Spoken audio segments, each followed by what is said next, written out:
Her reaction in this story is priceless. What happens when greed and envy are mixed together? We're about to find out in today's case. When a selfish woman went out on a mission to end the life of her husband, all to gain his wealth. Little did she know, she was being recorded every step of the way. This is the case of Dalia Dippolito. Back in the early 2000s, Dalia was working as an escort. She would meet clients on a regular basis, but one really stood out to her.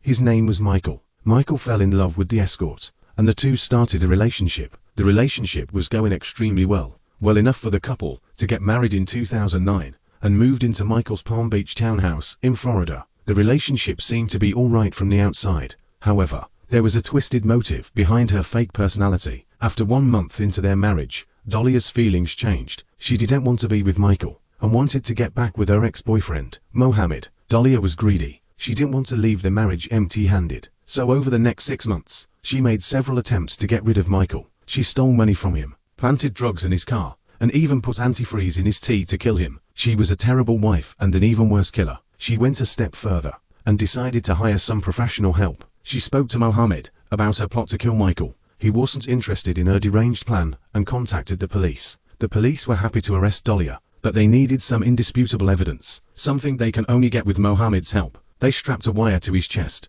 and put a pinhole camera in his car. They needed him to tell Dalia that he knew someone who would do the job, but he needed the money up front before meeting her. Okay, after he kills him, whatever, your mom and all of them are not gonna, like, his mom is not gonna get suspicious of you or anything like that? Why me? Like, for killing somebody? Come on. Nobody's gonna be able to point a finger at me. I brought 1,200. Like, that's all I brought. Sure. It's like, I'll give you 20 once it's done. Hello? Mohammed? Yes. Where's she going? To get the money or what? No, she gave me the money. Gave you the money? Yeah. At this point, the police heard her opening admitting to wanting to kill Michael, even paying for someone to do it. After she paid the $1,200, Mohammed arranged the meeting between the hitman and Dalia. You know, if I can't do the bank thing, you know, then I'm going to have to do it at the house. I don't want you at the house. Okay. Around walk the dog across, like over where the lake is, and our door is always unlocked. I'll be in the house by 6:30 Wednesday morning. Okay. 6 o'clock, you're in the gym. Okay, if you decide that you're not going to do the... Well, that's the thing. Listen, by the time you get back from the gym, you're going to find two things. A dead body in the house, all right, or nothing.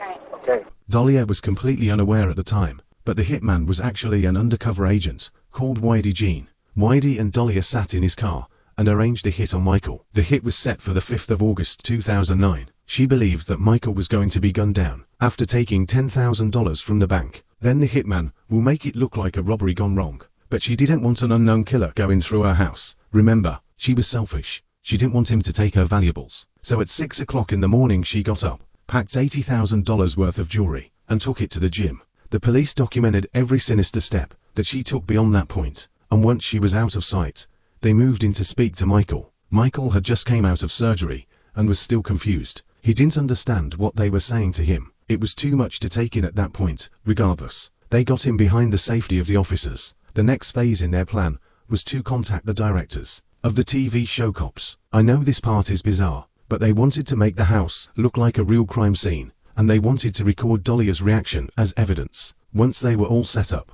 the police contacted Dalia. This is Sergeant Frank Ramsey, Boynton Beach Police Department Detective Division. I need you to call me as soon as you can, ma'am. When she arrived back to her house, they let her know the terrible news that her husband was killed, and that they have the killer in custody. And here was her Oscar-winning performance. Dippolito, I'm Sergeant Ramsey. I'm the one that called you. Thank you for coming. I'm sorry to call you. Listen, we had a report of a disturbance at your house, and there were shots fired. Is your husband Michael? Okay, I'm sorry to tell you, man. He's been killed. He's been killed, man. They took Dalia to the police station to speak with her about the killer, asking if Michael had any enemies. When we got there, your door was wide open. He was found in the bedroom. He was shot twice in the head. He wouldn't open the door unless it's somebody that he knows. I want to know if you know this guy. Come here. You know who this guy is? You've never seen him before. Do you know her? They eventually dropped the act and told her everything. The recorded conversations, revealing the fake hitman, and even got Michael to say hello. She denied it the full time, and even denied it to her mother. Hello? Mom, I'm in jail. I know, Dalia. I know. I find out. I need you to call Mike in New York. Okay, who do you want me to call? What is it? I need you to call Mike in New York, please. I called already and I called that. Everybody knows. What is it you want me to do? Where are you exactly? I'm in the county jail. Not only that, she even rang Michael to let him know that the police are lying. She was clutching straws at this point, but she knew that she got caught red-handed. Hey, it's me. Yeah, what's up? Nothing, Mike. Can you please come here? Hey, listen, I don't want to fight with you. Honestly, I can't help you. Mike, if anything. I don't know how you're going to actually have the nerve to sit here and lie to me now.